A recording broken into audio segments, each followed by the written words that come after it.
All right, so the other day I tried to calculate how much time I spent playing video games when I was younger, and it came out to something like 10,000 hours, okay, between World of Warcraft, League of Legends, CSGO, Call of Duty, Minecraft, and then all the other, miscellaneous games that I've played in my youth. So that comes out to, again, around 10,000 hours, which is an enormous amount of time. You know what they say?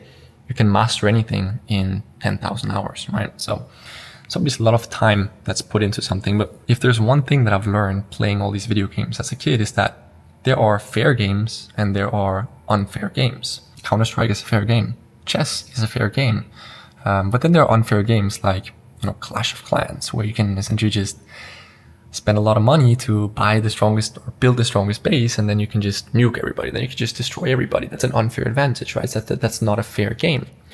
And then there are, I want to say games that are somewhere in between. I think League of Legends is a good example because, League of Legends, you can play like 150 different champions or characters, and they're pretty balanced, right? It's still who's best, who's better at playing skillfully will win. But sometimes Riot, who makes League of Legends, will release a new champion, and sometimes those new champions will be OP, right? Overpowered, because they still haven't adjusted the champion to fit the game perfectly because it's a new champion. So essentially you can abuse that new champion in the beginning and just dominate the other players. And I think that's a little bit similar to how life works. Life is, for the most part, a fair game, but sometimes things happen in life, opportunities arise that you can seize to gain an unfair advantage, at least temporarily, right? It might be a new business opportunity, a gap in the market, something that you spot that gives you an unfair advantage that you can abuse to make exponentially more money than everybody else. It doesn't come down to how hard you work, how many hours you work. It just comes down to leveraging an unfair opportunity.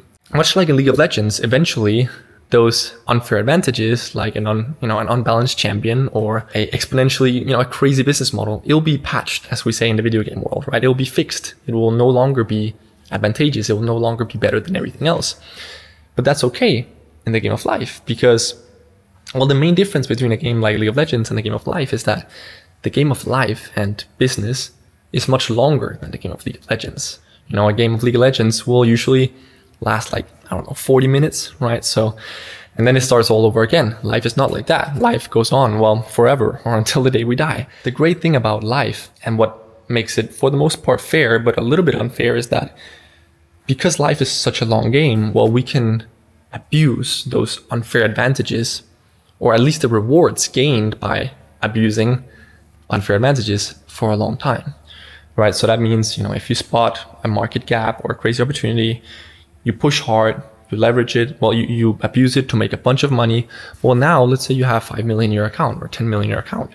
Now you can use that as leverage to further your unfair advantage or your edge or your leverage in this game. That's important to keep in mind when asking ourselves the question of, is life a fair game or is it not a fair game?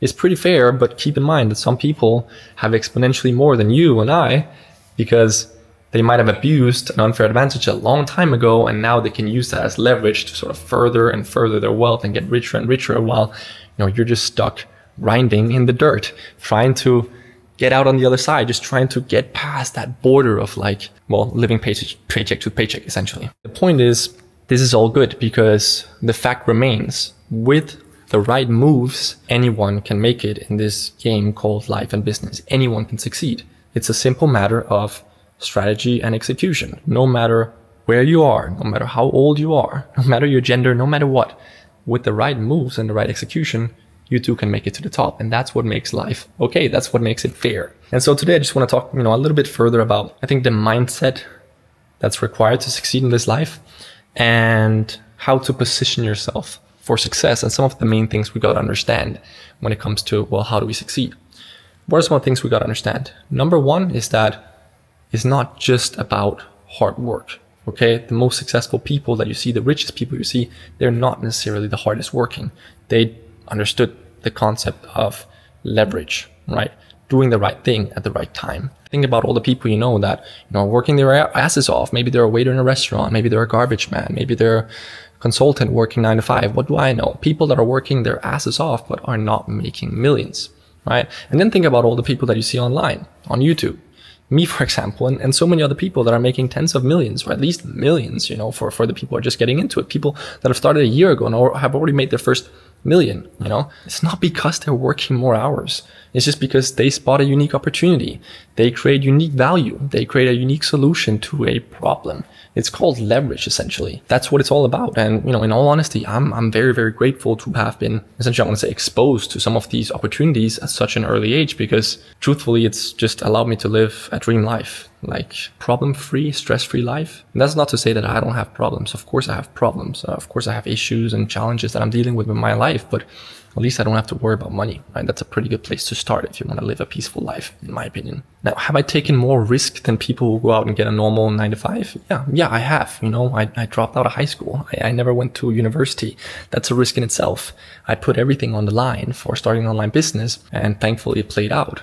Was that a risk to take? Yes and no, because I just knew that I would rather be doing that even if I had to live in poverty for a couple of years or live in the back of a car. I would rather do that and take that risk than being stuck in a 9 to 5 forever. So for me, it didn't really feel like a risk, but you know, objectively, you could argue that it was some kind of risk to take, right? Instead of following the norm. And I guess that leads me to point number 2. I'm actually just going to sit in this Japanese style room here where you sit on the floor, actually. Let's see. Whoa, almost fell right there. I guess that leads me to my next point, which is, well, how do we put ourselves in a position to even take that risk? It's like, you might think, well, I'm willing to take that risk. I'm willing to work hard. I'm willing to do what it takes. But how do you even put yourself in a position? Well, you gotta find a mission, something you can get behind. And you gotta find something that you can, you know, enjoy working on. And when I say enjoy working on, or I don't mean just, you know, you should just do what you enjoy doing, right?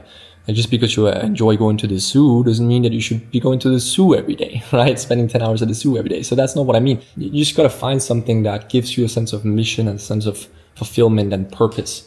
You know, somebody working at McDonald's might hate their job and they might think, you know, I enjoy playing video games. So if I enjoy playing video games and I hate working at McDonald's, does that just mean that I hate, you know, work in general? No, it doesn't mean that you hate work. It just means that whatever work you're doing is not giving you, you know, sufficient purpose to make it like to make yourself want to put excessive or extra effort into that work. And that's when you start to just hate work or dread work, you know, if it doesn't give you a sense of purpose and mission. So that's what you need to find, something where you're like, okay, I can get behind that.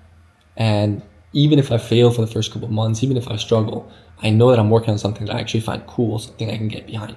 And as a matter of fact, that brings me to point number 3, which is you actually need to let your brain scale itself exponentially. Now, what do I mean by that? Sometimes, you know, you'll see movie characters or even people in real life, and they're so fascinating because it just seems like whatever they do, at whatever moment of the day it is, whether they're going to bed or they just woke up or whatever they're doing, they seem to be focused on whatever they're like on what they're working on their business, right? Their life revolves around that. And it turns into this exponential snowball effect. You know, coming back to the last point, like when you are truly dialed in on a mission and a purpose, well, then everything in life starts to revolve around that. And that's when your brain starts scaling exponentially.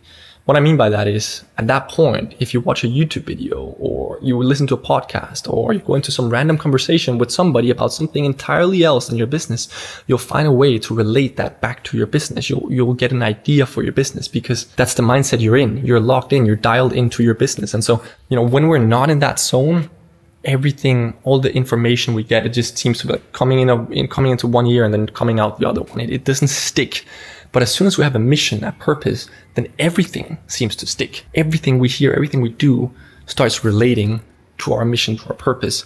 And that's when we don't just become twice as efficient. We become 10 times as efficient, 100 times as efficient, because we can use every piece of information that we gather, sort of put it back into our business, put it back into our purpose, put it back into our mission. And so it's so important. You got to understand you're so capable of doing so much. You just need to put yourself in a position where you can let your brain scale exponentially. And that starts with, again, finding a mission, finding a purpose, something you can get behind. Now, point number 4, I guess we're at now, is a little bit different. It's about the fact that your embedded mindset, your embedded thought pattern, I want to say, might be holding you back. At least for most people, I think it's holding them back. Well, a lot of us have really rigid mindsets and thought patterns that we carry with us from our childhood, right? The way our parents brought us up. And you need to understand that, you know, if none of your parents were a successful entrepreneur, then you're going to have to work really, really effing hard to break out of the norm, sort of break the norm of your family and your ancestors and just the way you were brought up. And you're going to have to work really hard to break out of that and to become a person of success, a person that can attain success. You need to essentially brainwash yourself to actually believe that you can create something unique. Again, because if you don't come from a family of entrepreneurs, somebody who has created something unique, changed the world, then why would you believe that you could do it, right? And so I spent years with daily journaling and daily meditation and daily just telling myself, I can create something unique in this life. I can become successful. And essentially, after a while, you start to believe it, and then, you start to see it because it manifests into life. And so, if you're, stuck in the mindset that all these guys are succeeding, but I can't do that, that's just because of the embedded mindset and thought patterns that you carry with you from your childhood or from your childhood home or from your parents. And so trust me, if you work hard, you can brainwash yourself into becoming a successful person, essentially. Now, the fifth and final point that I want to get across in this video is there's more than enough money and opportunity out there. Trust me. If you're broke, it's not because you're stupid. It's not because you're not capable. It's just because you've yet to do something that merits a disproportionate reward. What does that mean? It means that you still haven't done something that makes you deserving of a lot of money. That's why you're broke. And so that's really as simple as it gets. That's the math. That's the equation. You essentially just gotta do something that merits a disproportionately large reward.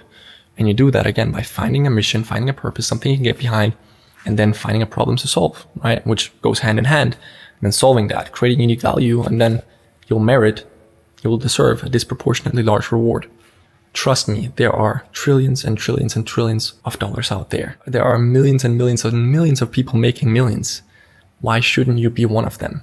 When you're broke, I've been there. It's so easy to think that money is scarce, right? Oh, I gotta save money. I shouldn't spend $10 on that. I shouldn't spend on that. It's so easy to fall into like a scarcity mindset. But trust me, there are people out here that don't bat an eye before spending $1 million. There's so much money out there. You just gotta find a way to deserve it.